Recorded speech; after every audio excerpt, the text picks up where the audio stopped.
രാജ്യത്തെ ഏറ്റവും വലിയ ഡാർക്ക് നെറ്റ് മയക്കുമരുന്ന് വിതരണ ശൃംഖലയാണ് കെറ്റാമലോൺ. കെറ്റാമലോനെ കഴിഞ്ഞ 4 മാസത്തെ നിരീക്ഷണത്തിനൊടുവിലാണ് കേന്ദ്ര ഏജൻസിയായ നാർക്കോട്ടിക്സ് കൺട്രോൾ ബ്യൂറോ തകർത്തത്.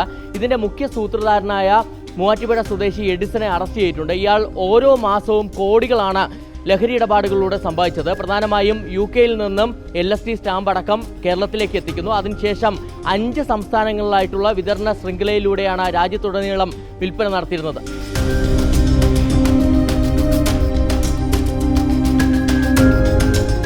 ഞാൻ നിൽക്കുന്നത് എഡിസന്റെ മൂവാറ്റുപുഴയിലെ വീട്ടിലാണ്.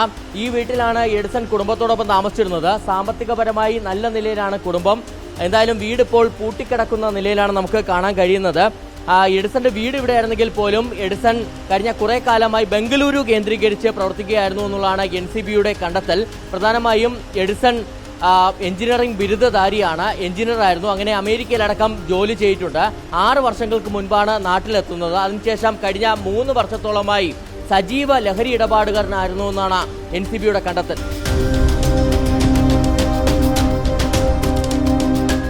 എഡിസനെ എനിക്ക് ചെറുപ്പം മുതൽ അറിയാവുന്നത്. ഞങ്ങൾക്ക് തൊട്ടപ്പുറം ഷോപ്പാണ്. 10-30 വർഷമായിട്ട് എനിക്കറിയാവുന്ന പയ്യനാണ്. പക്ഷെ ഇവനെപ്പറ്റി ഇവനൊരു അങ്ങനെ സംഭവം ഉള്ളതായിട്ട് നമുക്കൊന്നും വിശ്വസിക്കാനേ പറ്റണില്ല. ഞാനിന്ന് രാവിലെയാണ് ഈ സംഭവം അറിയണത്. പക്ഷെ ഇങ്ങനെ സംഭവം എനിക്കത് ഭയങ്കര ഷോക്കായിപ്പോയി. അത്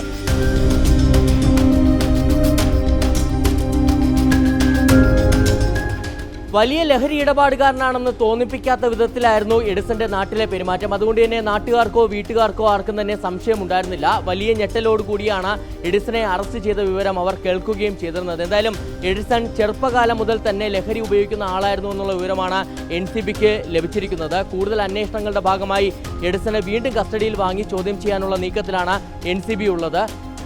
വീഡിയോ ജേർണലിസ്റ്റ് രജീഷ് ഭാസ്കറിനൊപ്പം reporter SS Sharan, in reporter, Kochi.